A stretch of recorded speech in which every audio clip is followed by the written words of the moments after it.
सां गॾु आहे।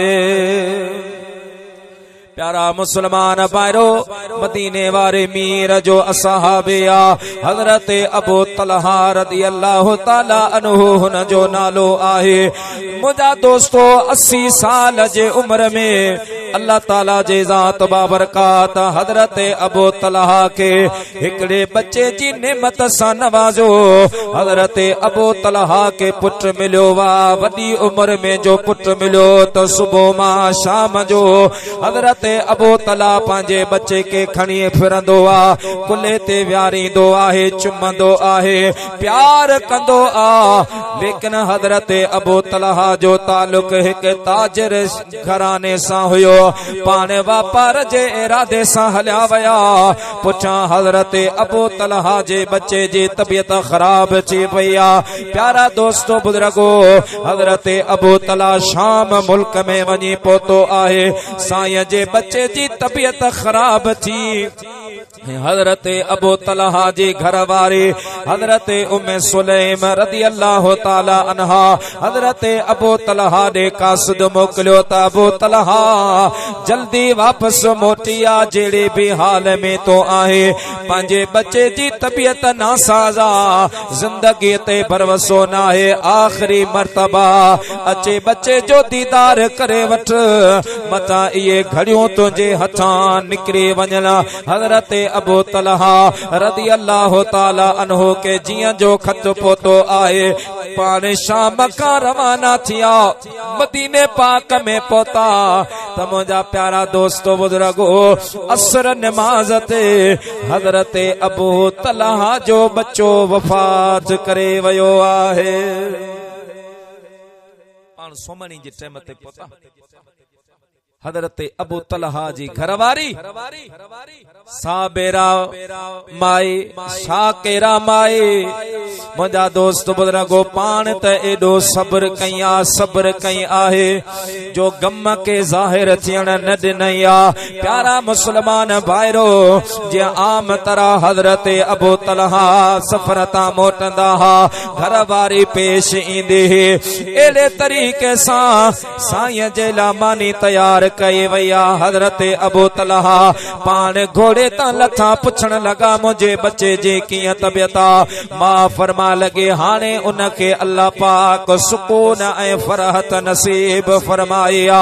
हजरत अबू तलहा ॻाल्हि समझी न सघियो वा, हुन समझो शायद बीमारी ख़त्म थी वई आ। हजरत अबू तलहा मानी खाधे आए। मुंहिंजा दोस्तो बुजुर्गो, रात जो वक्त छो आ, जॾहिं हजरत अबू तलहा फारग थी वेठो वा ऐं हजरत अबू तलहा जे घर वारे पंहिंजे घर वारे के फरमायो, ओ अबू तलहा, जे कॾहिं केर माण्हू कंहिंखे अमानत ॾे, चंद ॾींहंनि जे लाइ, चंद महीननि जे लाइ, चंद साल जे लाइ, उहा अमानत हुजे, पर वरी जॾहिं साहिबे अमानत उन जो तकाज़ो करे, मुतालबो करे त मुंहिंजे अमानत मूंखे वापसि कई वञे, भला ॿुधा अबू तलहा, पोइ उन वक़्त में अमानत रखण वारे जे लाइ छा हुकुम आ, उनखे छा करणु घुर्जे? त हज़रत अबू तलहा फरमायो त जी अमानत आहे, उनके अमानत उहा मोटाए ॾियण खुश अखलाक़ी आहे।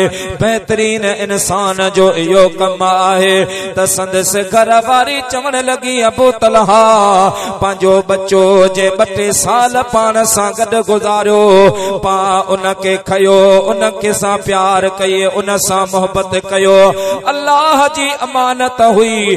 अल्लाह पाक पाण वटि एतिरो टेमराई हुई। मां जेको तोखे चयो हो बच्चो आ सुकून में इत्मीनान में आ, उन जो असल मकसद ही हुयो त पंहिंजो बच्चो वफात करे वयो आहे।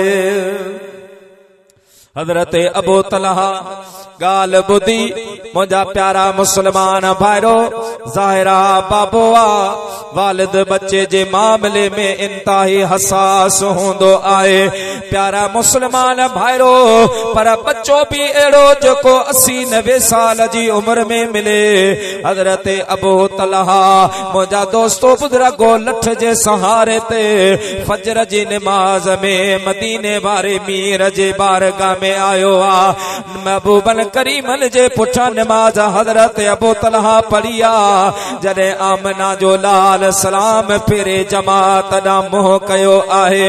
हजरत अबू तलहा मदीने वारे मीर जे चेहरे में निहारियो आ त बे इख्तियार अखिन मां लुड़क लड़ी पया, बे इख्तियार आंसू निकरी पया।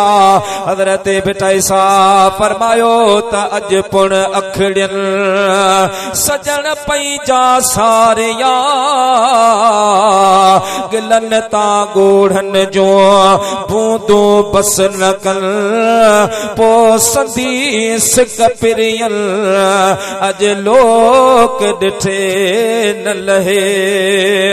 हजरत अबू तलहा जो रोई वेठो आ मुझे महबूब करीम सल्लल्लाहु अलैहि वसल्लम घुराए। हजरत अबू तलहा के भी मुझा दोस्तों तसल्ली दिनिया। पान करीमन फरमायो अबू तलहा तोके मुबारक होजे जेका तुझी घरवारी रात तुझे मथा तबलीग कई आहे, जेको तोके समझायो आहे। इन जो मिसाल जमाने में मिलन मुश्किल आ। अर्ज कई सोना अवा के बुधायो मुझे महबूब करीम फरमायो अबू तलहा हींअर अल्लाह जे तरफा जिब्रील अमीन आयो आहे। रब करीम तोते सलाम मोकलियो वा तुझी घर वारी जे मथा भी सलाम आ। अल्लाह पाक फरमाए पियो मुझा महबूबा अबू तलहा के मुबारक दे त अबू तलहा तो एड़ो त सब्र कयो आहे जो मां रब भी तोके मुबारकबाद तो पेश कया। मुझा मलाइक भी तोके मुबारकबाद था दियन। ऐ अबू तलहा इन पुट का बाद रब तोके एक धीअ अता फरमाई दो ऐ उन धीअ मझा 7 पुट तुंजा पोडोटा थींदा ऐ उहे 7 जो 7 इस्लाम जा मुजाहिद थींदा। जॾहिं क़यामत जो ॾियारो थींदो अल्लाह ताला जे ज़ात बाबरकात तोके अबुल मुजाहिदीन जे लक़ब सां याद फरमाईंदो। अबू तलहा अवां जेको सब्र कयो आ उन सब्र जे बदले में रब्बुल आलमीन तोके वरी हिकड़ी धीअ अता फरमाईंदो ऐं उन धीअ जवान थींदी शादी कंदी उन जा 7 पुट थींदा। उहे 7 जो 7 इस्लाम जा मुजाहिद थींदा ऐं क़यामत जे ॾियारे रब्बुल आलमीन जी ज़ात बाबरकात तोके अब्बुल मुजाहिदीन जे लक़ब सां याद फरमाईंदो।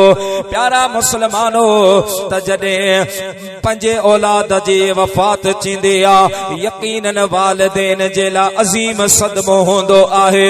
दिल फाटी पवंदी आ, जिगर चीरजी पवंदो आ। पर मुंहिंजा दोस्तो जेके अल्लाह जी रज़ा जे मथा राज़ी रही करे अल्लाह पाक जी रज़ा के मुंहिंजा दोस्तो बुजुर्गो सर तस्लीम खम करे जेके खामोश रहंदा आहिनि अल्लाह पाक जी रज़ा ते राज़ी रहंदा आहिनि।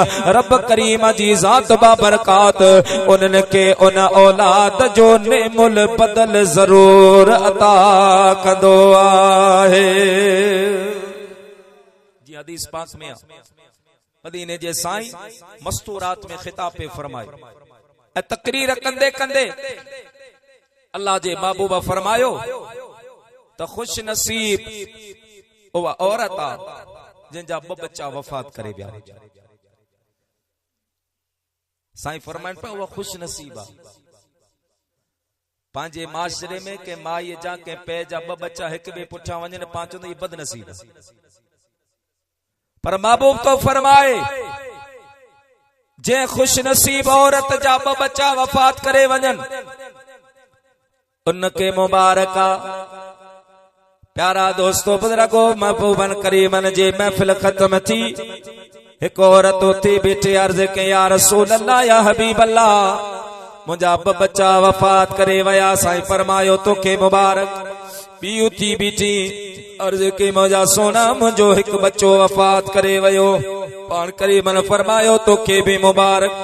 टी औरत उठी बैठे अर्ज कई या रसूल अल्लाह या हबीब अल्लाह मुझी न के औलाद हुई न को बच्चो वफात करे वयो घर वारो वफात करे वयो आ मां बेवाया हबीबन फरमायो माए तोखे भी मुबारक औरत ने अर्ज कयो या रसूल अल्लाह या हबीब अल्लाह अवा टिन औरतन के मुबारक दिनिया वजाहत त फरमायो मुझे बाबू बकरीम फरमायो जडे कयामत जो ॾाड़ो थींदो जे औरत जा बच्चा वफात करे विया होंदा एक बच्चो मां जे हथ में हथ विझी ॿियो बच्चो पंहिंजे बाबे जे हथ में हथ विझे अल्लाह जी बारगाह में ईंदा ऐं रब करीम जी दरबार में अची पंहिंजे मापे जी सिफारिश शफात कंदा पोइ मुंहिंजो रब करीम उन्हनि मासूम बच्चन जी सिफारिश के कबूल फरमाए उन्हनि जे मापे के रब करीम जन्नती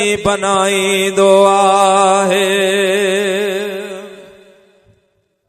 हदीस पाक में आ तो अल्लाह जी दरबार में झगड़ो कंदा हुज्जत कंदा मलाइका चवंदा तुंहिंजो बाबो गुनाहगार आ तुंहिंजी अम्मा सियाकारा पर उवे अर्ज कंदा मौला अम्मा अब्बा जे गुनाहगार आहिनि असीं त गुनाहन खां महफूज़ आहियूं असीं गुनाहन खां पाक आहियूं ऐ मालिक करीम उवा अम्मा जे मां के 9 महीना पेट में संभालियो उवो बाबो जे पंहिंजे वात जा ग्राहक ॾे मां जी तरबियत पालना परवरिश फरमाए ऐं मुंहिंजा मालिक मिठा अॼु मुंहिंजे अम्मा अब्बा खे जन्नती बना पोइ रब्बुल आलमीन जी ज़ात बाबरकात उन्हनि जे सिफारिश के कबूल फरमाए उन जे मां पे के अल्लाह पाक जन्नती बनाईंदो।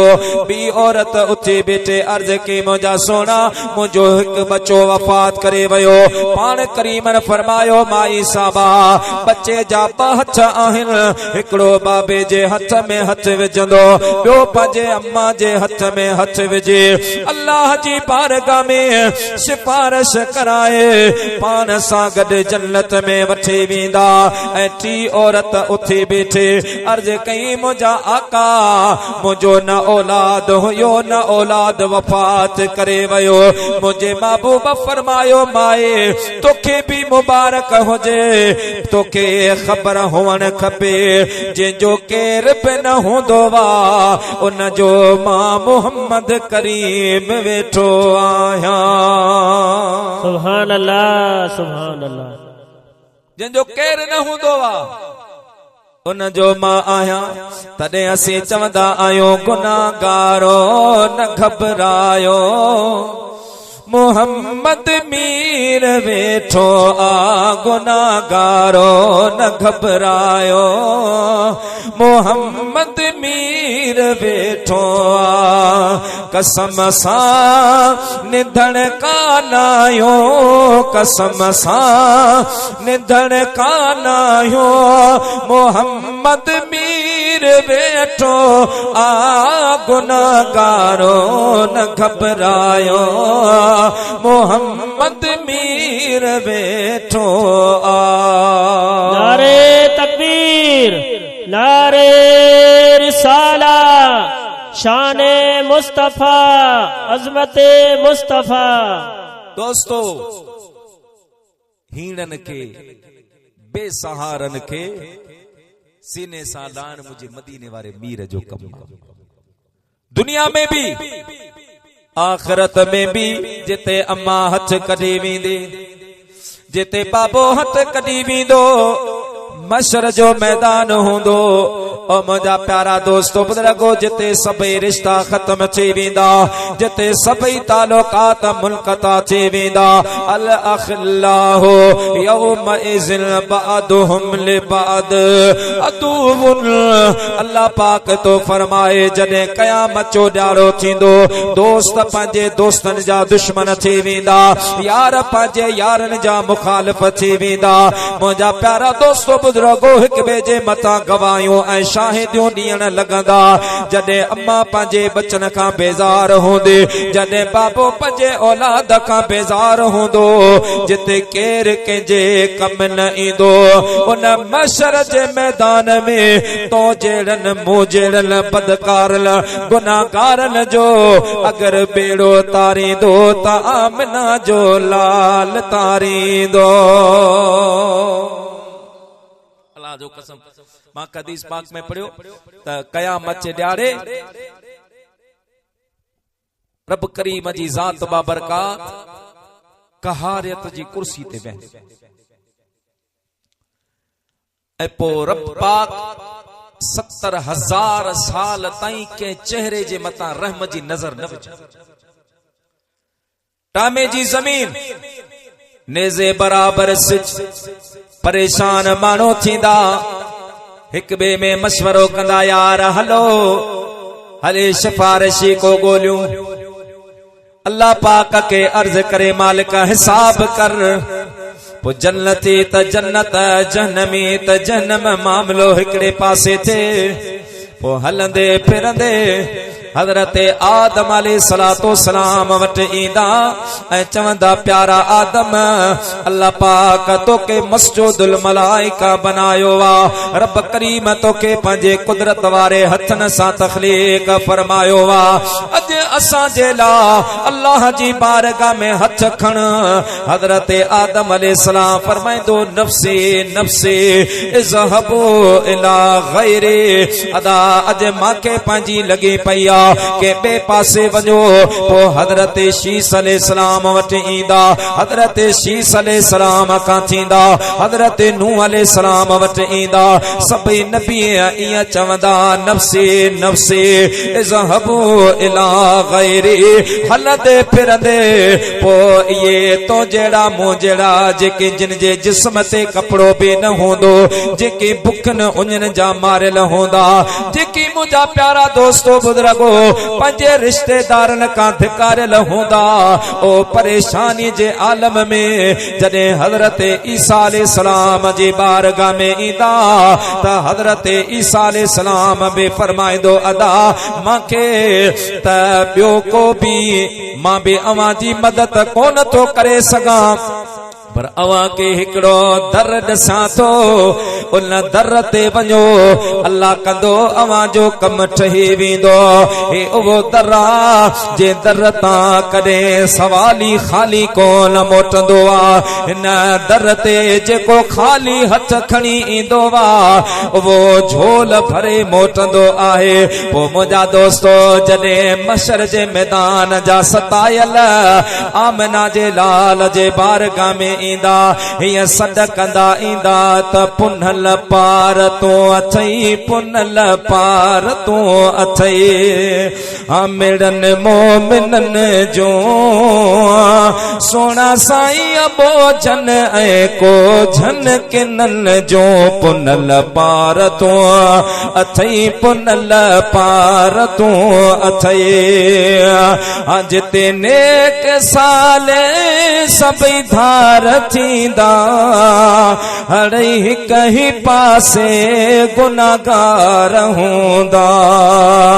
जिते नेक साले सभई धार थींदा, हड़ई कहीं पासे गुनाहगार हूंदा।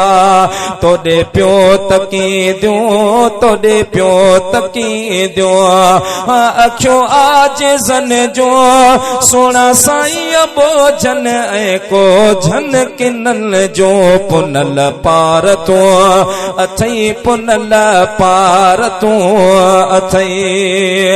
हूंदा ताज पातल नबियन खे तोड़े, तभी कह रखा प्या हुकम बंदा करोड़े।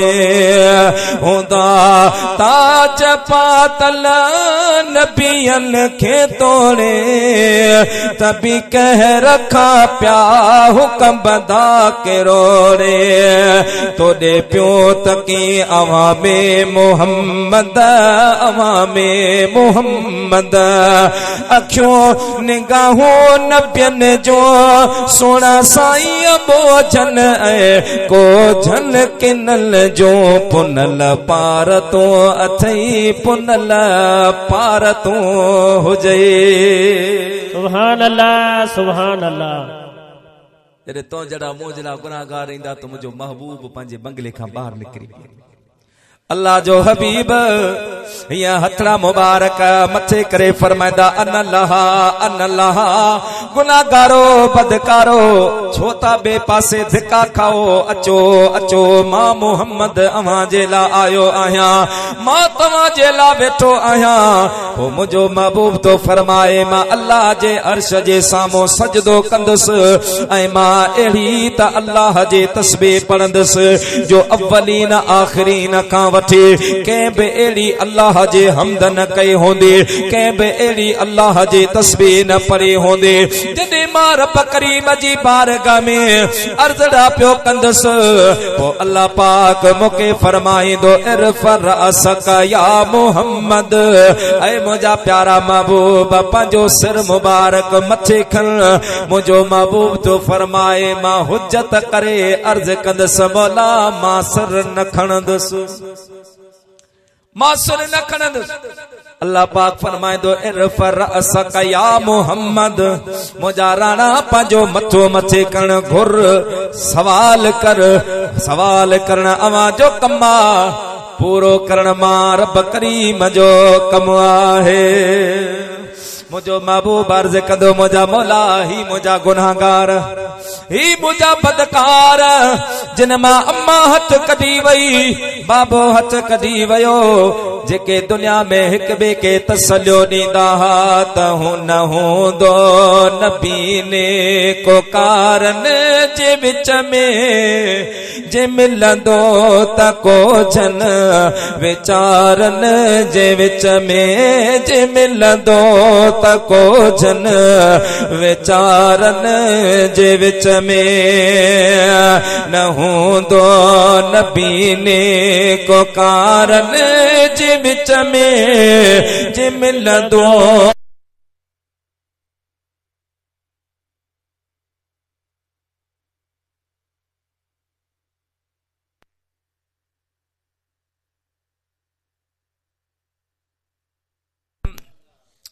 न हसनैन ऐ फातिमा याद हूंदसि रुगो बख्श उम्मती फरियाद हूंदसि।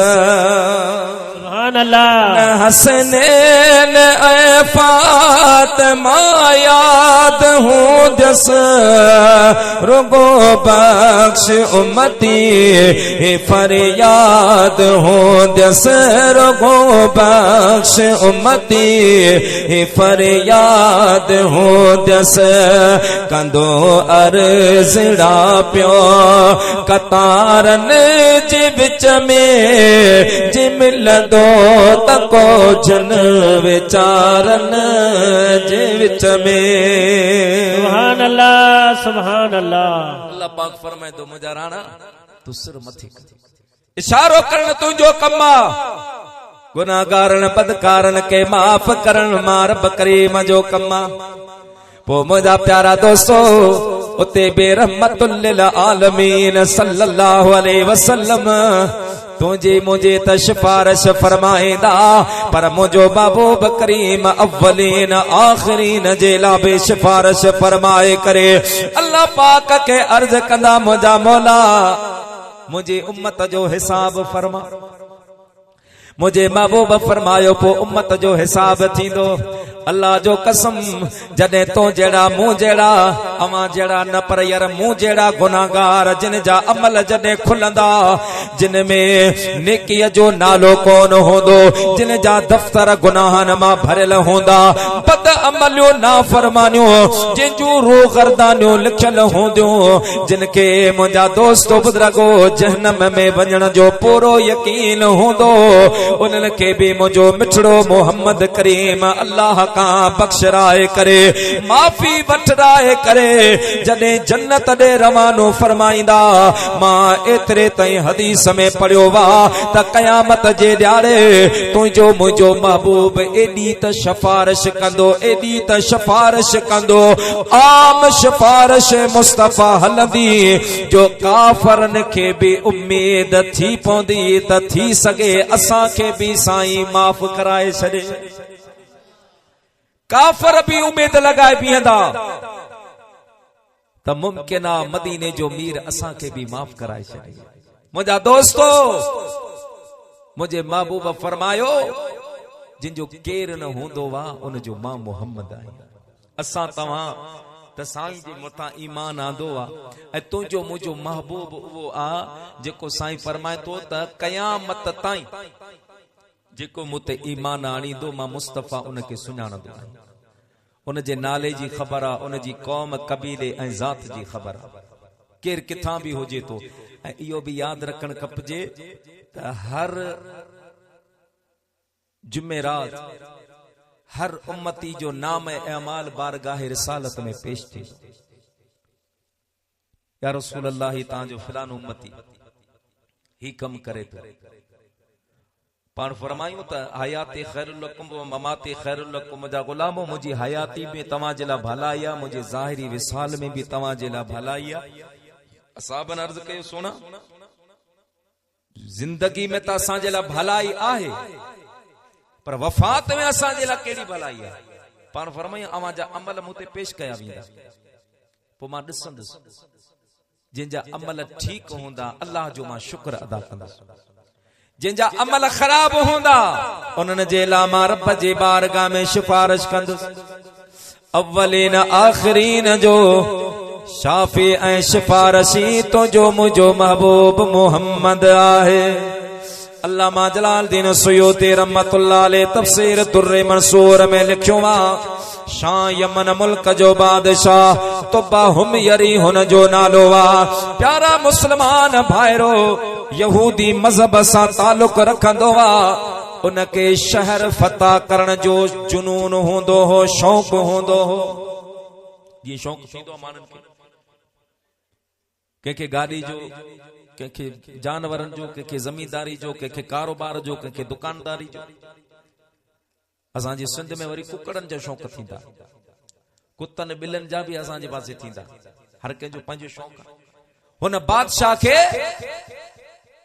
शहर फतह करण जो शौक़ हो पो छा कंदो जेको भी शहर फतह कंदो हो उन शहर में 10 आलिम ऐं 10 ॿिया माण्हू जेके मुख़्तलिफ़ शोबा जात सां ताल्लुक रखंदा हा उवे खणी पंहिंजे काफ़िले में जमा कंदो हो प्यारा मुसलमान भाइरो हलंदे फिरंदे इहो बादशाह शहर फतह कंदे कंदे मुंहिंजा प्यारा दोस्तो बुजुर्गो मके पाक जे सरजमीन ते पहुतो आहे मके पाक में जियां जो बादशाह पहुतो आहे हिन जे इस्तक़बाल जे लाइ केर भी ॿाहिरि न निकितो रात जो टाइम आ बादशाह वेठो मुंहिंजा दोस्तो बुजुर्गो सोचण वेही रहियो वजीर आज़म के घुराई चई वजीर हिनन मानन के मुझे ताकत जी खबर नाहे छा मुझे पावर जी खबर नाहे छा इनन के या मालूमात नाहे छा मां पंजी ते अची करे जमीन हिनन जे ला तपाए सगा तो वो वजीर चवण लगो बादशाह ये मक्के जा रहा को आहिल हिनन वट एक खाना ए खुदा आहे जेके ये बैतुल्लाह काबतुल्लाह चवंदा आहिल ऐ ये काबे जा मुजावर आहिल काबे जा खिदमत गुजार आहिन दुनिया हिनन जी सलामी आहे ये कंहिंजी गर्ज कान कढंदा आहिन ई काबो आहे उन्हनि जी इबादत जो मरकज़ आ। बादशाह चयो ठीक आ। रात जो बादशाह वेठो, अचानक उनजे नक मां, वात मां, कनन मां बदबूदार पानी निकरण शुरू थियो। एतिरो पानी निको जो बादशाह जा जेके बानियूं हुयूं, कनीज़ियूं हुयूं, गुलाम हा, नौकर हुया, सब हटे दूर हलिया वया। बादशाह इं तड़पे जिं माही बेआब तड़पंदी आ, जिं मच्छी पानी खां बाहर तड़पंदे आए, इं बादशाह तड़पी रहियो वा। ओ मुंहिंजा प्यारा दोस्त बुजुर्गो, हकीम आया, तबीब आया, हुन जो इलाज कयो वा, पर इलाज को बेफ़ाइदो न पयो ॾे। बादशाह जे काफ़िले में ॿिया बि माण्हू हा, जो बादशाह हर शहर मां 10 आलिम ऐं 10 ॿिया माण्हू खणंदो हुयो। ईअं शहर फता कंदे कंदे जॾहिं मके पाक में बादशाह पहुतो हो, त उन जे काफ़िले में 4,500 आलिम गॾिजी विया हा। उन्हनि 4,500 आलिमनि में हिकिड़ो रईसुल उलमा बि हुयो। मुंहिंजा दोस्तो, अध रात जो उन रईसुल उलमा वॾे आलिम बादशाह सां मुलाकात जी इजाजत तलब कया। मौलवी साहब के इजाजत मिली आ, पान हली बादशाह वट आया। बादशाह के चवण लगा, बादशाह मुझे भी अच्छे ॾाढे थी वया। किताबन जे वर्क गर्दानी कंदे कंदे मूंखे इहो महसूस थियो आ त तुंहिंजी बीमारी ज़मीनी नाहे बल्कि आसमानी मर्ज़ आ। तुंहिंजी बीमारी ज़मीनी नाहे। जे ज़मीनी हुजे हा त को न को हकीम तुंहिंजी बीमारी जी तशख़ीस करे हा। मर्ज़ तुंहिंजो आसमानी आ।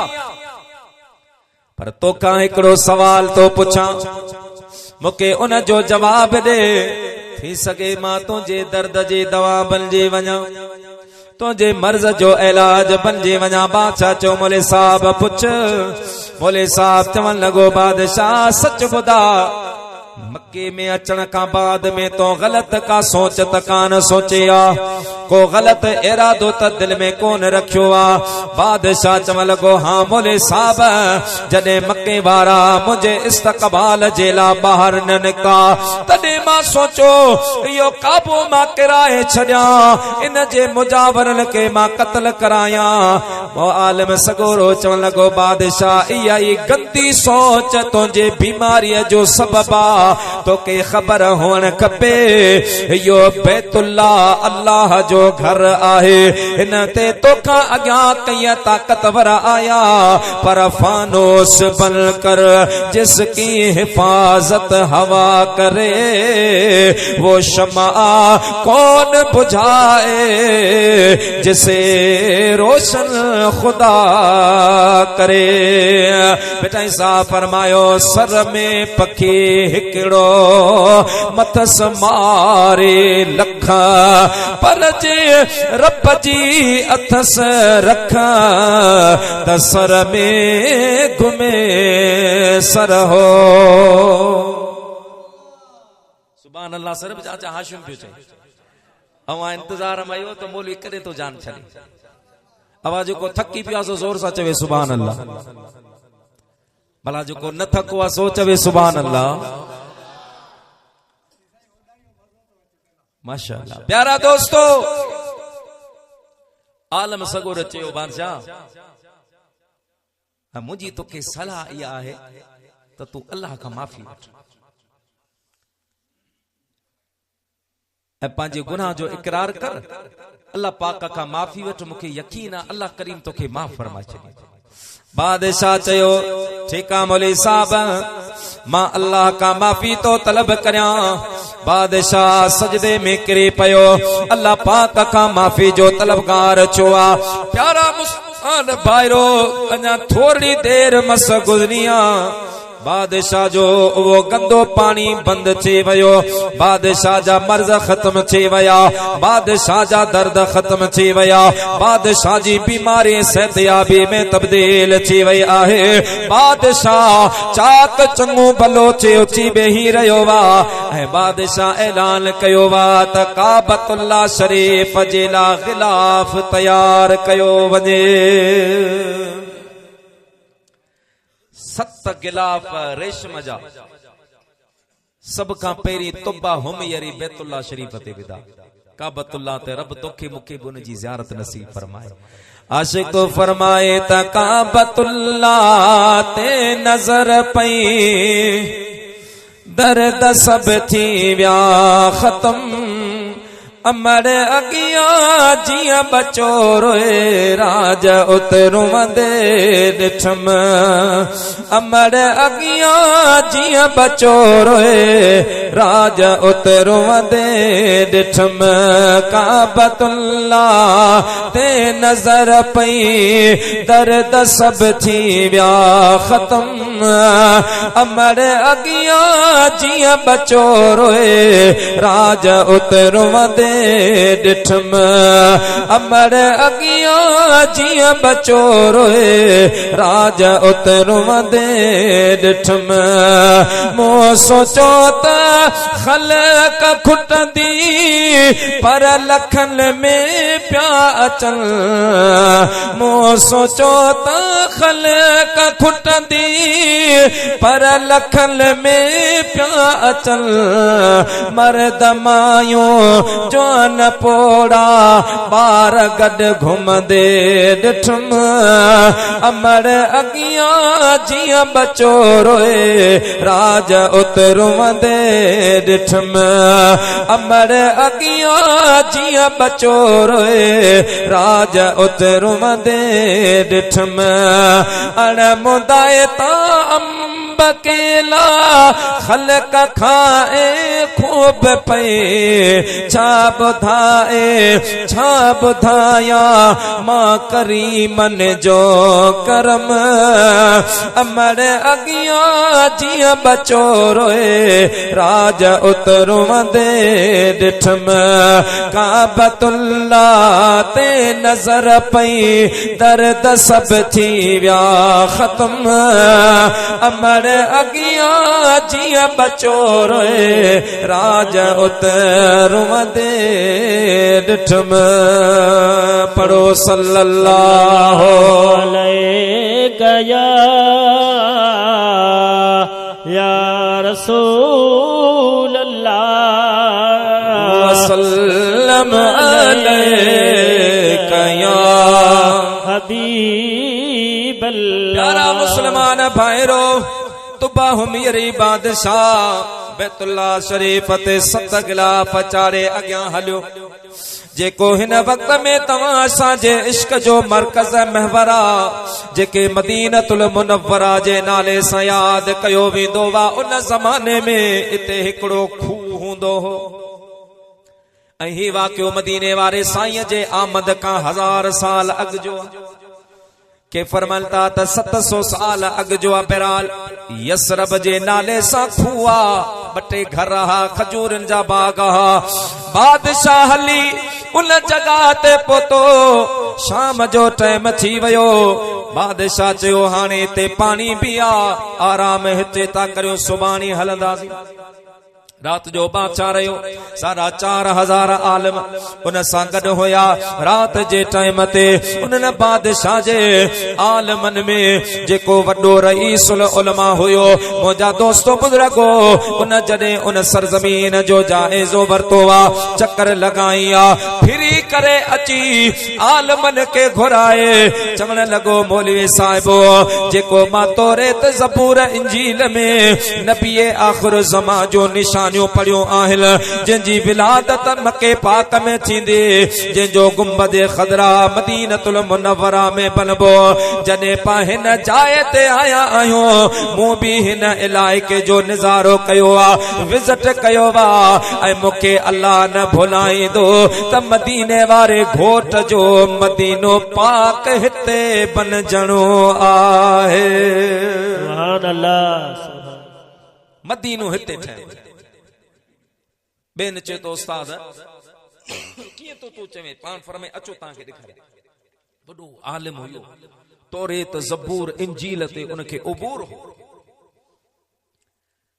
ऐं उन फिरी फिरी बाक़ायदा नक्शा कशी कई हिते मस्जिद नबवी बनवे हिते मुझे मुस्तफा जे असहाबे सुफा जो चबूतरो बनबो हिते मुझे मदीने वारे घोट जे गुंबद खजरा बनबो हिते मुझे मुस्तफा करीम जो रोजो पाक बनजंदो मुझा दोस्तो बुजुर्गो पो इया पूरी नक्शा कशी करे अचे वेठो वा ऐं आल बेन शागिर्दन पुछो उस्ताद छा थींदो चवण लॻो हाणे हितां हलणो न आहे इते रहणो आ इते वक्त गुजारणो आहे भले बादशाह माराए छड़े मरी वेंदासीं पर हितां हलणो न आहे सभई ॻाल्हि ते मुतफ़िक़ छा सुबुह जो टाइम थियो वा बादशाह चवण लॻो अदा काफ़िलो हलायो आलमन फरमायो हितां न हलंदासीं असीं हिते वेंदासीं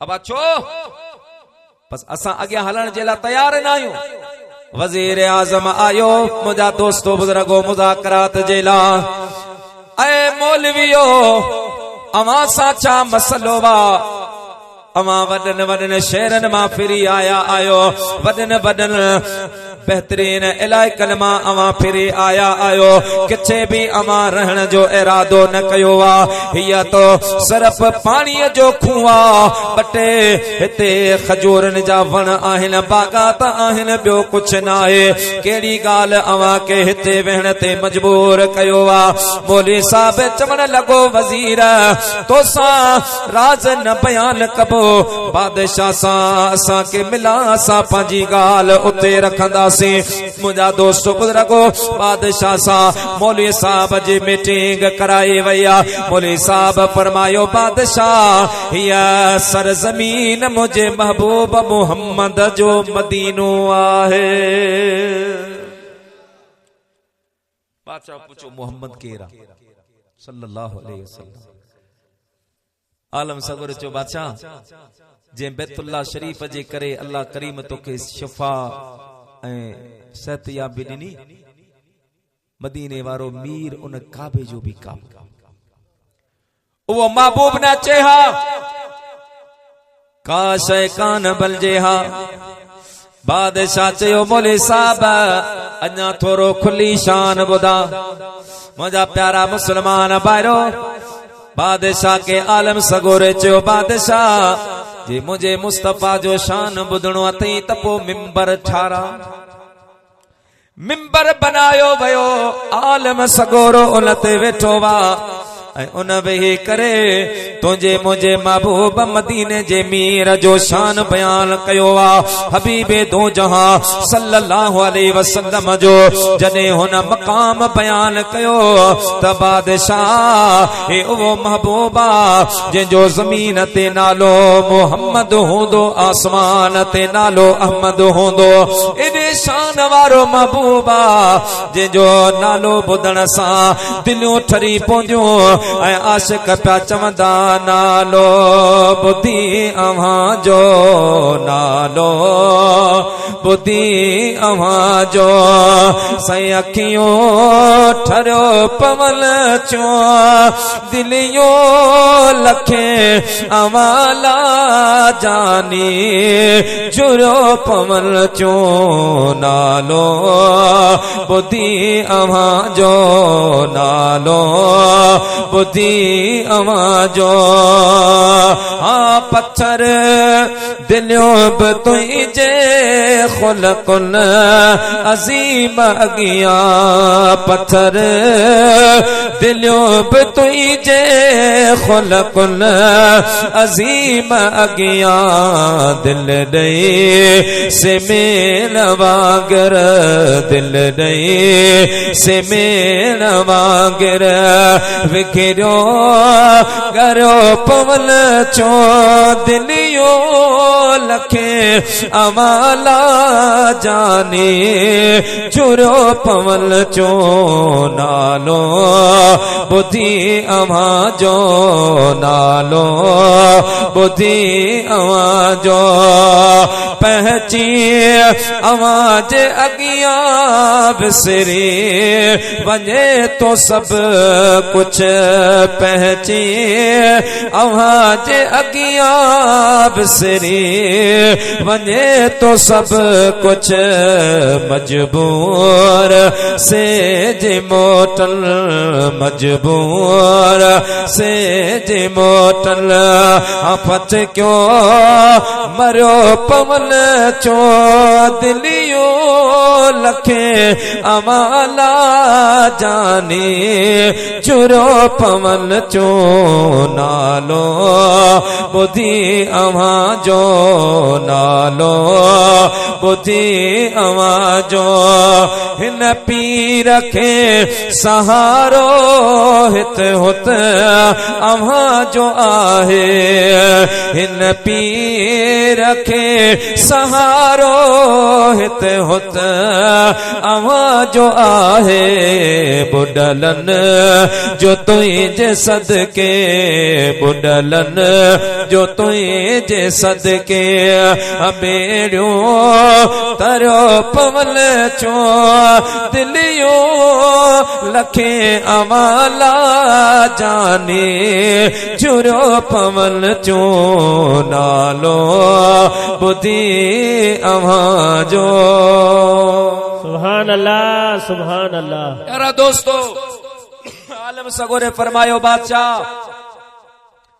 ही उन महबूब करीम जो मदीनो आ जिनजे नाले जे मथा मानू पंजी जान कुर्बान कर। बादशाह जडे महबूब जो शान बुधो तडे चवण लगो मौली साहब हाने सरप अवान मां भी ते विहा थो मां भी ते वेही इंतजार करया थो मन उवे दी अचल महबूब मुखे भी मिले पवे अल्लाह वे आन याने असा के ओ नहीं अल्लाह वे आन याने असा के ओ नहीं दुखी नीहन गुजरे तकीदे तिलकान पुजन सा रूह रिहान से वाली करवे जड़ा। बादशाह हुक्म दिनो तो इन्हें 4,500 उलमान जा इते घर बनाया वजन आलमन जा घर बनाया वया। बादशाह जे काफिले में कारपेंटर भी हा वाडा भी हा राजा भी हा मिस्त्री भी हा इंजीनियर भी हा।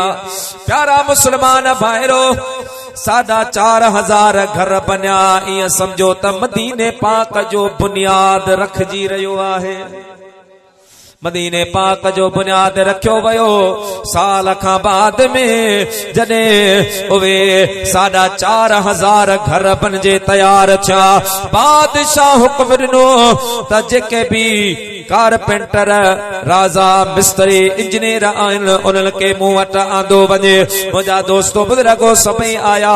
बादशाह चवण लॻो हाणे अवां हिकिड़ो घर बनायो जंहिंमें कारपेंटरो तव्हां पंहिंजी कारीगरी मिस्त्रियो तव्हां पंहिंजी मिस्त्रीगिरी ऐं इंजीनियरो अवां पंहिंजी इंजीनियरिंग इन में इस्तेमाल कयो जीअं उहो घर काइनात जे घरनि खां हिकु अज़ीम घर बणिजी पवे। मुझा दोस्तों बुजुर्गो इंजीनियर सोचण लगा बादशाह पंहिंजे लाइ घर बनाए तो मुझा दोस्तों उन्हें 4,500 घरन जे विच में तमाम कारीगरन जे कारीगरी जो शाकार वो घर बनियो वा एड़ो त मुझा दोस्तों बुजुर्गो आलीशान उन जमाने जे हिसाब सा आला का आला किस्म जा दरवाजा आला का आला किस्म जो खिड़कियों उनमें लगायूं वयो आला का आला किस्म जो फर्नीचर लगायो वयो। जडे घर तैयार छो आए ऐं उनके तालो लगाए बादशाह चाबी पंहिंजे हथ में रखिया।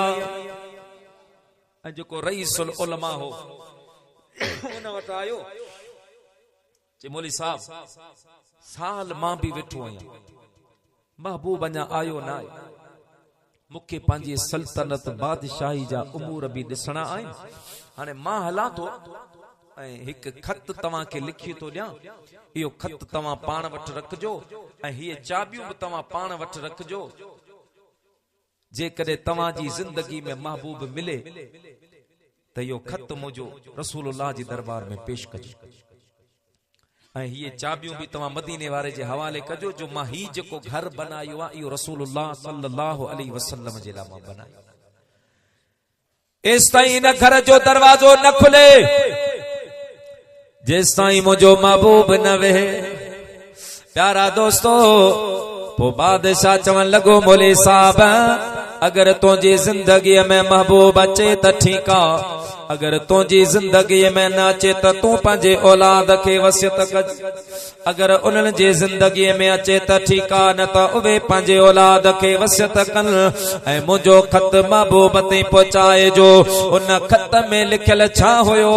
उन खत में मुंहिंजा दोस्तो ॼण ही लिखियल हुयो त मुंहिंजी सार लहजा सॼे जग जा जानी कजा मेहरबानी, कजा मेहरबानी, कजा मेहरबानी, कजा मेहरबानी, कजा मेहरबानी, मुझे सार लहजा सजे जग जा जानी कजा मेहरबानी। ओ दुनिया आखिरत में तो जो साथ घुरजे, सहारो दे जा प्यो दुख ऐं दिलत में, कजा सरत आयल मुश्किल आसानी, कजा मेहरबानी, कजा मेहरबानी, कजा मेहरबानी, मुझी सार लहजा सजे जग जा जानी कजा मेहरबानी। ओ हुज्जतों में नाए खुदा लग लड़ी आ, मुझी झोपड़ीअ में फकत हिक घड़ी आ, अचे खाओ मूं वटि मुंहिंजा मुहिब मानी, कजा मेहरबानी, कजा मेहरबानी, कजा मेहरबानी, मुझी सार लहजा सजे जग जा जानी कजा मेहरबानी। सुभान अल्लाह, सुभान अल्लाह। खत में लिखल हुयो या रसूल अल्लाह, या हबीब अल्लाह, मां पर पुछतो ते ईमान पियो आणियां। मुझा साईं मां तोखे ॾिठो न आहे, तुंहिंजो ज़मानो पातो न आहे। हबीब अगर जिंदगी साथ ॾिनो त तोसां मुलाकात थींदे, अगर जिंदगी साथ न ॾिनो त क़यामत जे ॾियारे मां तुबा हुमियरे जे तो मोहम्मद करीम खे पारत हुजे। अल्लाहु अकबर। बादशाह यो खत लिखी मौली शाही मोहर लगाए मौली साहब जे हवाले कयो। मौली साहब खत रख। प्यारा मुसलमान भाइरो, मौली साहब खत लिखियो आ। ज़मानो हलंदो रहियो, हलंदो रहियो। 1000 साल पूरा थिया, 1000 साल जो पूरा थिया त मके पाक जी सरज़मीन ते तुंहिंजे मुंहिंजे महबूब नबूवत जो ऐलान फरमायो। विलादत ने नबूवत जो ऐलान। छो त विलादत जॾहिं महबूब जी थी ही तॾहिं त मके पाक जे झर जंग पत्थरन त चा पर आसमान जे मलाइकन भी आमद मुस्तफा ते खुशू पे मलाइ। विलादत थी हियो मंजर हुयो त जन्नत अंदर जलसा थिया, जन्नत अंदर हाँ जलसा थिया, जान बजने वर तो जन्म अरबिया मथे अरदो समा कलमो पढ़ो कुर्सिया कलम अरबिया मथे अरदो समा कलमो पढ़ो कुर्सिया कलम जन्नत अंदर जल साथिया जन्नत अंदर जल साथिया जान बजने वर तो जन्म अरबिया मथे अरदो समा कलमो पढ़ो कुर्सिया कलम अरबिया मथे अरदो समा कलमो पढ़ो कुर्सिया कलम सल्लल्लाहु अलैहि या रसूल अल्लाह वसल्लम अलैका या हबीब अल्लाह। दोस्तों महबूबन नबूवत जो ऐलान फरमाया ऐं यो खत मदीने पाक में पियल हो नबूवत जो ऐलान मक्के पाक खां थींदे मदीनतुल मुनव्वरा पहुतो। हजरत अबू अयूब अंसारी हिकड़े मदीने पाक जे अंसारी के वो खत दिनो त महबूब ते पहुंचाया। हिक रवायत इया त वो खत मदीने पाक आयो ऐं पाण करीमन उन खत जी शाही मोहर टोड़े हजरत अली उल मुर्तदा शेर खुदा के फरमाए तो अली यो खत पढ़ी बुधा जो त मदीने जा मीर सल्लल्लाहु अलैहि वसल्लम पाण न पढ़ंदा हा। अल्लाह जा महबूब पाण न पढ़ंदा हा। महबूब करीम सल्लल्लाहु अलैहि वसल्लम नबीए उम्मी आहे। नबीए उम्मी उनके चइबो वा जेको दुनिया जे के उस्ताद वट पढ़ियो न हुजे। दुनिया जे के उस्ताद वट पढ़ियो न हुजे पर उन जे बावजूद भी कायनात जो उस्ताद हुजे। पढ़े के वट न पर ऐलान फरमाए इन्नमा बुइस्तु मुअल्लिमा। अल्लाह पाक मां मुस्तफा के कायनात जो उस्ताद बनाए मोकलियो। बुजुर्गान दीन महबूबन करीम अलैहिस्सलातु वस्सलाम जे नबी उम्मी होने ते तफसील सां कलाम फरमायो। उन जो कई हिकमतों बयान कयूं पर हिकड़ी हिकमत ये भी आ त अल्लाह पाक जी जात बा बरकात फरमायो तो मुझो महबूब मुझो हबीब आ।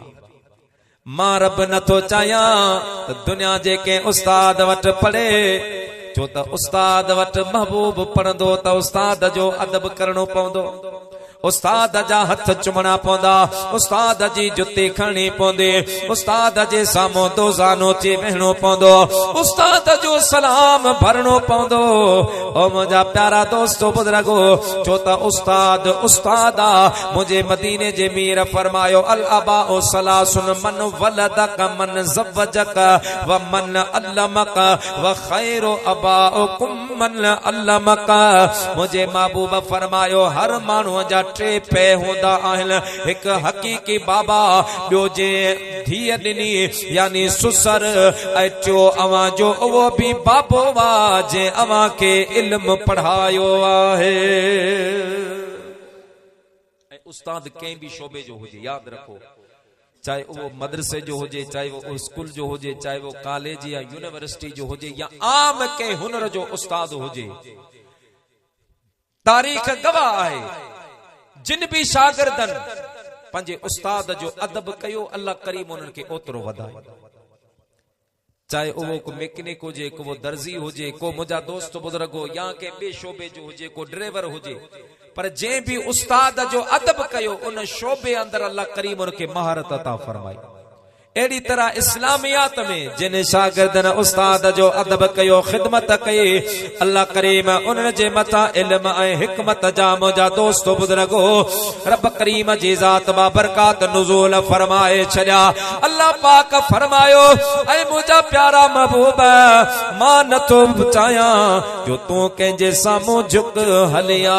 अर्रहमान अल्लमल क़ुरआन ख़लक़ल इंसान इंसान अल्लमहुल बयान।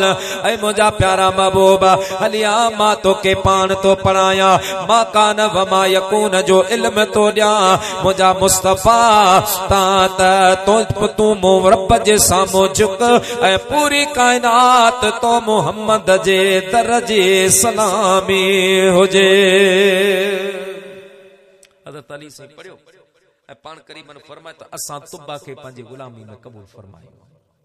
ऐं ॿी रवायत आहे त महबूब जॾहिं हिजरत करे मके खां मदीने आया त अबू लैला अंसारी नाले हिकिड़ो अंसारी हो उनखे मोकिलियो वियो। उहो मदीने पाक खां 2-3 किलोमीटर अॻु में अची बीठो त महबूब अचे मां इहो खत पेश करियां जियां जो आमना जो लाल अची रहियो वाला खिणे लतीफ़ फरमायो के चा आयो काफ़िलो जे साथ धणी सरवान के चा आयो काफ़िलो जी साथ धणी सरवान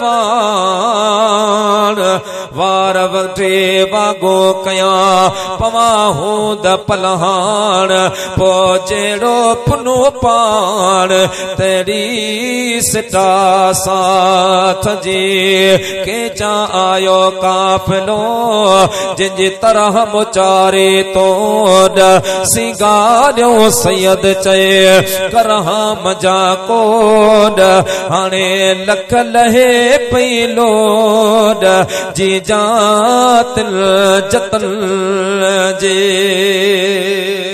महबूब जो काफ़िलो अचे रहियो आ अबू लैला अंसारी दूर खां बीठो आ महबूब हिते आ अबू लैला बीठो आ मुझे महबूब सां अञा अबू लैला मिलियो नाहे अञा मुसाफ़ो न कया अञा मुंहिंजा दोस्त बुज़ुर्गो ॻाल्हाई नाहे अञा गुफ्तगू कान थिया दूर खां मुझे महबूब फरमायो अल त अबू लैला ओ बीहण वारा छा तुंहिंजो नालो अबू लैला आहे।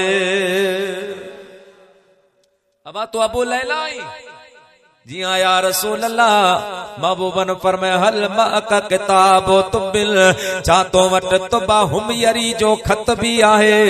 अर्ज के जी हाँ मुझा साईं मूं वट वो खत भी आ डोड़ पाए मदीने जे मीर जी बारगाह में आयो अल्लाह जे महबूब करीम उन जी शाही मोर टोड़े करे अबू बकर सिद्दीक के फरमायो अबू बकर यो खत पढ़ी बुधा।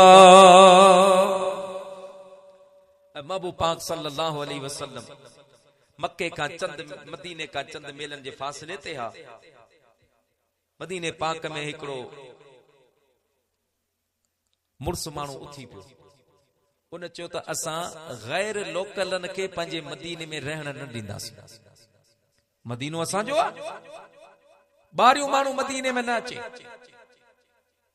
उन जो कौम परस्ती जो नारो हयो तो उन सां 70 जंग जो ॿिया बि तैयार थी जो सही तो चवे अज हिकड़ो मोहम्मद सल्लल्लाहु अलैहि वसल्लम ईंदो सुभाणे ॿिया बि ईंदा पोइ ॿिया बि ईंदा पोइ अलाए किथां किथां जा माण्हू ईंदा शहर में उहा अगूणी हालत कान रहंदी।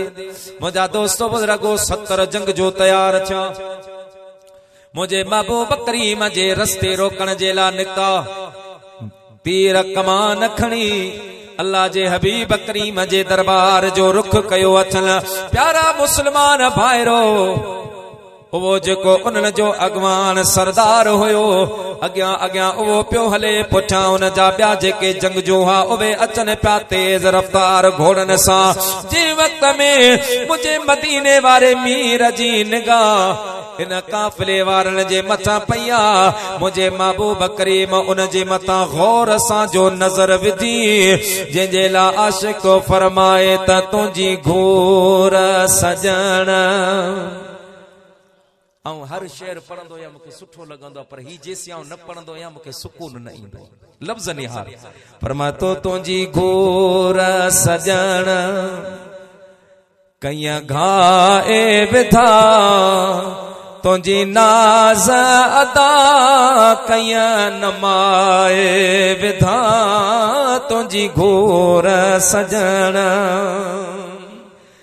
महबूब जे में घूरे ॾिसंदा हा तवज्जा सां ॾिसंदा हा अॻियूं माण्हू सैयदना अबू बकर सिद्दीक़ फरमाया त मदीने जो साईं जे में गौर सां न्यारींदा त बटन सेकड़नि जा जड़ तुंहिंजे जिस्म मां जान निकिरी वेंदी उनखे लफ़्ज़ साथ न ॾींदा हा महबूब जंहिंसां अख में मिलाए ॻाल्हाईंदा हा केॾो बि ताक़तवर माण्हू हुजे पर महबूब जे अॻियां हीअं कपंदो हो ॾकंदो हो मुंहिंजा दोस्त बुज़ुर्ग उनखां पंहिंजो जिस्म न बर्द झले पाण खे न संभाले सघंदो हो आशिक़ तो फरमाए तुंहिंजी गोर सजण कई घाए विधा हाँ तुझी नाज़ अता कई नमाए विधा तुझी घोर सजन ओ पाए कानी कजल जडने खणी ओथिया पीर पैगम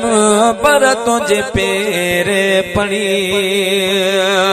पाए कानी कजल जडने खणी ओथिया पीर पैगम पर तुझे पेरे पड़ी कई शाह गदा ऐ कई छठ धनी कई शाह गदा कई छठ धनी ओ तुझे जहलन सब हिर खाए विधा तुझी घोर सजन कई घाए विधा तुझी नाज़ अता कई नमाए विधा तुझी घोर सजन जेको जंग जो 70 माण्हू पाण सां गॾु वठियो पिया आयो अल्लाह जे महबूब करीम जे करीब जो पुतो वा मुझे महबूब फरमाए तो नुसर तो बिर्रोबे अल्लाह पाक रोब जे जरिए भी मां मोहम्मद जी मदद कई आहे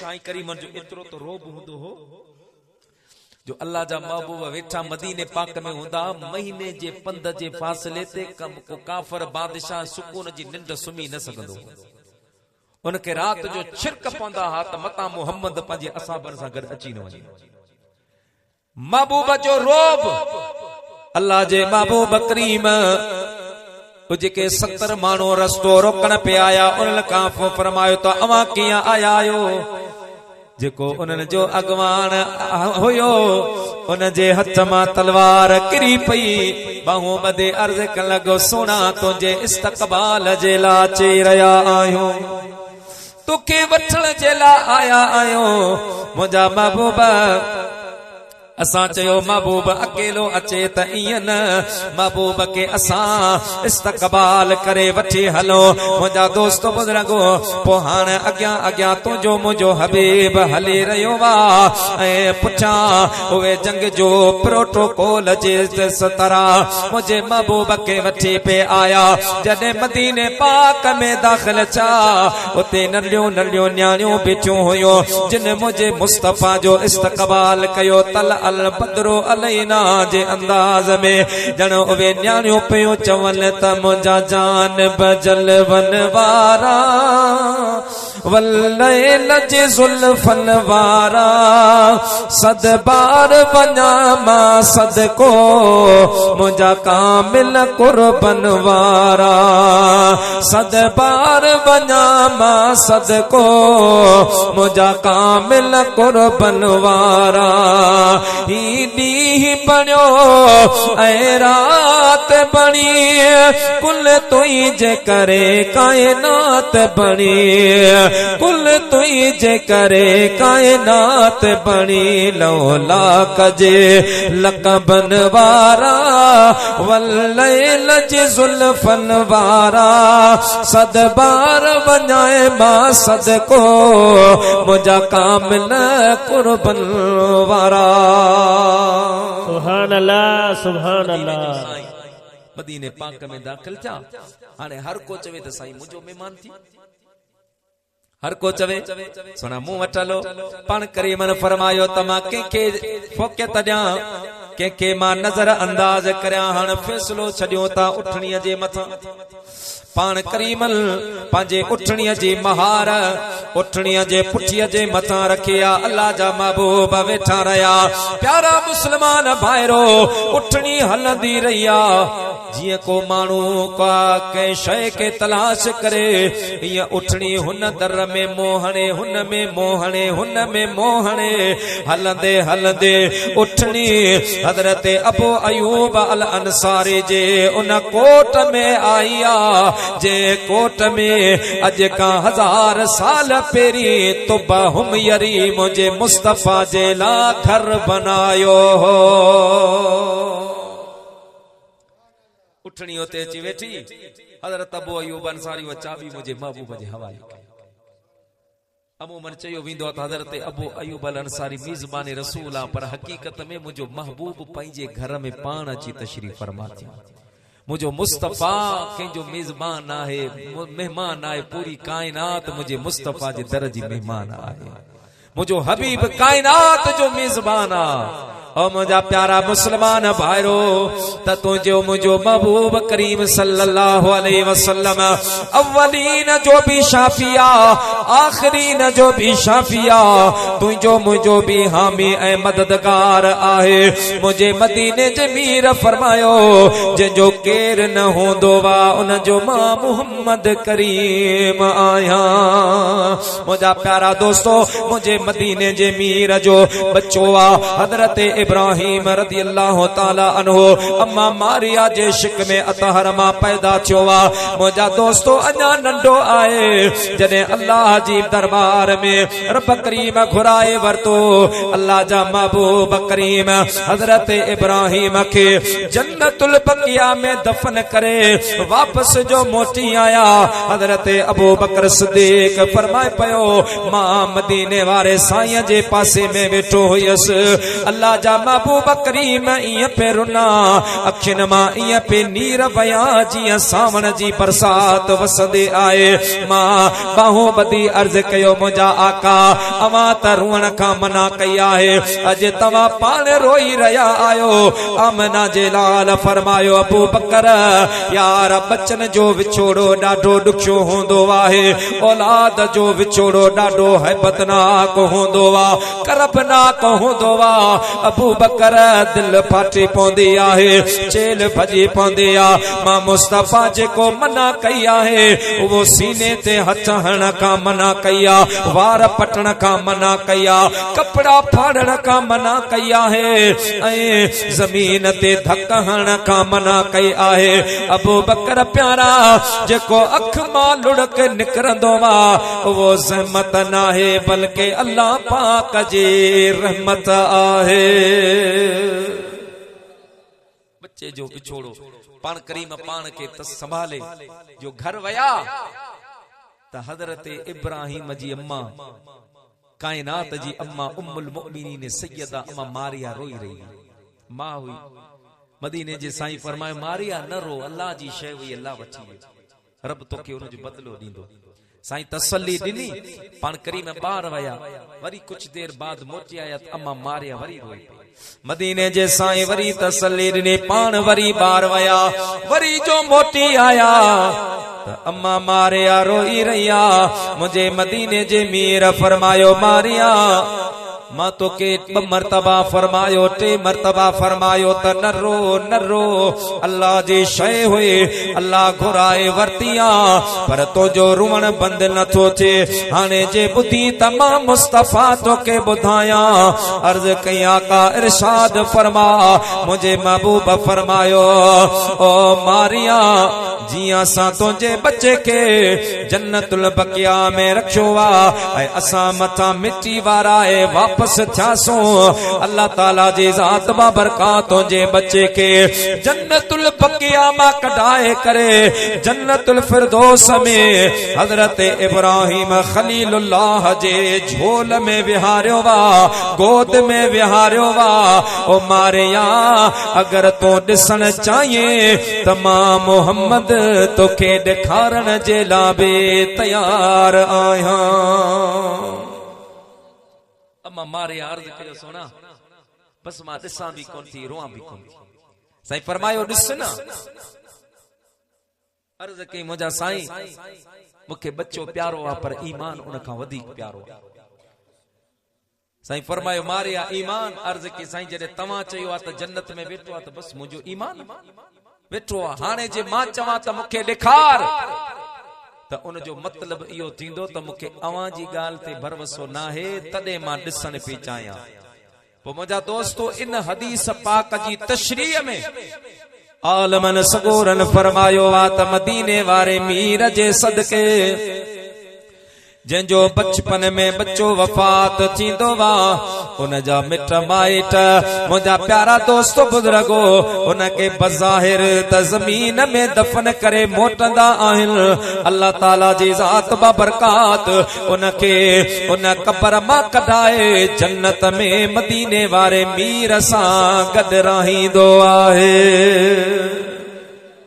अल्लाह करीम अब्दुल समद जी शहजादी जी बेहिसाब मग़फ़िरत तो बख्शल बानड़ी अल्लाह जी वो जन्नत जी मुंहिंजा दोस्त बुजुर्गो जन्नत जे गुलन जो एक कली आहे। वो जन्नत जी ये समझो तो पोपट आहे ऐं उन्हनि जे सदके इंशाअल्लाह अल्लाह करीम हिननि जा दर्जा तो बुलंद फरमाइंदो। मदीने जे साईं फरमायो त मुझी उम्मत में अल्लाह ताला जी ज़ात बा बरकात एकड़ो बियो भी सिलसिलो रखियो आ के मानू जे ला अल्लाह पाक को आला मकाम रब करीम मुकर्रर फरमाइंदो आ। पो उन में वो अमल कोन होंदो आ जे अमल जे करे उनके वो मकाम मर्तबो मिले। पो अल्लाह करीम उन ते मुसीबत नाज़िल कंदो, बीमारी ईंदी आ, मौत जो झटको ईंदो आ, पंहिंजनि जा विछोड़ा थींदा आहिनि। पो अल्लाह पाक उनके सब्र जी तौफीक अता फरमाईंदो। पो जॾहिं उहो सब्र कंदो आ त साबिरीन जे लाइ मुंहिंजो रब फरमाईंदो आ इन्नल्लाह मअस साबिरीन। अल्लाह पाक सब्र करण वारनि सां गॾु आ। त मुंहिंजा दोस्तो यकीनन बर्दाश्त का ॻाल्हि ॿार आ पर असां मुस्लमान आहियूं, असांजो इहो अक़ीदो आहे त इहा दुनिया छॾणी आहे, हर कंहिंखे छॾणी आहे, हलणो आहे, नंढो न नंढे ते आहे न वॾे ते आहे। अल्लाह करीम हर मुस्लमान जो ख़ात्मो ईमान ते फरमाए। मुंहिंजा दोस्त बुजुर्गो जेको बि ॾींहुं आहे बेटा साईं फरमाए त मार पवई मौत तो अण मुंदाई तो आहे, मार पवई मौत तो अण मुंदाई तो आहे। अड़े घाई अहिड़ा घोट जिनजी मुंद न हुई मरण जी, अहिड़ा जवान बि वया जिनजी मरण जी मुंद न हुई। जी अब्दुल समद जी साहबजादी उनजी मरण जी मुंद थोड़ी पर उनजी अल्लाह करीम जिंदगी एतरी रखी ऐं उहो उन जे वालिदैन जी बख्शिश बुलंदी दर्जात जो सबब आहे। ये सब्र इख्तियार कन अल्लाह जी रज़ा ते राज़ी रहन। त मुंहिंजा दोस्त असां जेको भी कदम खणो पिया असां मौत जे करीब वही रहिया आहियूं। खुदा रा पंहिंजे अमलन जी इस्लाह कर, पंहिंजो अमल ठीक कर, पंहिंजो अखलाक पंहिंजो किरदार वो ठीक कर। मुंहिंजा दोस्त क़यामत चे ॾियारे न दुनिया कम ईंदी, न दौलत कम ईंदी, न को सियासी लीडर और रहनुमा कम ईंदा। जेकॾहिं कम ईंदो त पंहिंजो अमल पंहिंजो किरदार इहो ई तोखे अल्लाह जी बारगाह में कम ईंदो। असां मदीने वारे साईं जे शफ़ात जा क़ाइल आहियूं त साईं जी सिफारिश आहे पर उलमा मौजूद आहिनि। मदीने वारो मीर तो फरमाए मुझी सिफारिश उन्हनि खे नसीब थींदी जेके 5 वक्त जा नमाज़ी आहिनि। जो साईं का साहब अर्ज़ कयो साईं तव्हां उम्मती कीअं सुञाणंदो? पाण फरमायूं त क़यामत ॾींहुं मुंहिंजे उम्मतीन जा चेहरा ईअं चमकंदा जीअं चोॾहीं जो चंड चमकंदो आहे। 5 किलाणियूं घोड़ो जीअं उन जा उज़वा वाज़े हूंदा आहिनि ईअं मुंहिंजे उम्मत जा चेहरा चमकंदा। मां सुञाणंदुसि पोइ वठी सिफारिश कराए जन्नत में दाख़िल कराईंदुसि। असां अर्ज़ कयो सोना उहो छाजी वजह से?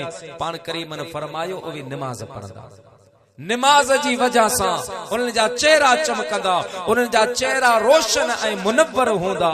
त मुंहिंजा दोस्त मुंहिंजा मिठा 5 वक्त जी निमाज़ जी तोखे पारत हुजे। ऐं अवां जे इलाइक़े में इलेक्शन हले पई, यादि रखो मुस्लमान जेको वोट आहे न इहो भी हिकु अमानत आहे। जेको दीनदार माण्हू हुजे, मुत्तक़ी परहेज़गार हुजे, जंहिंमां तव्हांखे भलाई जी उम्मीद हुजे, पंहिंजो वोट तव्हां उनखे करियो। ऐं अल्लाह करीम जो यो फज़ल करम आ तो अहले सुन्नत जी तंजीम भी अल्हम्दुलिल्लाह मैदान कारज़ार में आ सुन्नियो असां ते लाज़िम आहे त असां पंहिंजी तंजीमन खे सपोर्ट करियो उन में असां जे ला भलाई आहे दुनिया जी भलाई आहे ऐं मुंहिंजा दोस्त बुज़ुर्गो असां जे ला छो त असेंबली में असां जी नुमाइंदगी लाज़मी आहे असेंबली में असां जी नुमाइंदगी लाज़मी आहे अल्लाह कंदो उहो वक्त परे ना है जो असां जे हिन वतन अजीज पाकिस्तान ते निज़ाम मुस्तफा कायम थींदो अल्लाह करीम मुंहिंजो चवण मां जो ॿुधण क़बूल फरमाए व आखिर दावाना अनिल हम्दुलिल्लाहि रब्बिल आलमीन या नबी सलाम अलैका या रसूल सलाम अलैका या हबीब सलाम अलैका सलवातुल्लाह अलैका सलवातुल्लाह हबीबी सैयदी या रसूल अल्लाह या हबीब अल्लाह सल्लल्लाहु अलैहि वसल्लम आका छा चवा मा शान तुई जो शान बे बयान तुई जो सैरुल्लाह मकान तुई जो रब्बा में जुबान तुई जो या नबी सलाम अलैका या रसूल सलाम अलैका या हबीब सलाम अलैका सलवातुल्लाह अलैका सलवातुल्लाह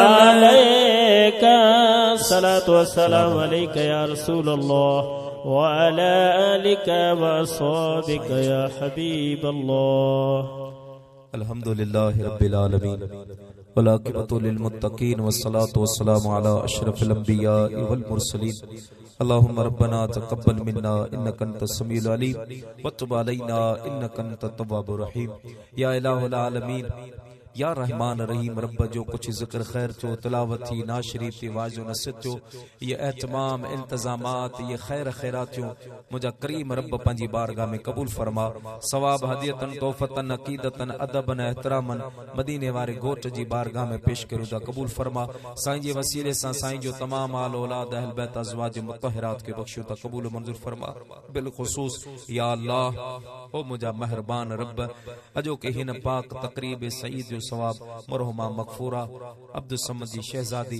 ताहिरा बीबी जी रूहन के ने जो सवाब बख्शुदा कबूल मंजूर फरमा मुझा महबूब रब मरहुमा जा दर्जात बुलंद फरमा मरहुमा जी कब्र के वसत अता फरमा मरहुमा जी कब्र के ता हद नजर कुशादगी अता फरमा मुझा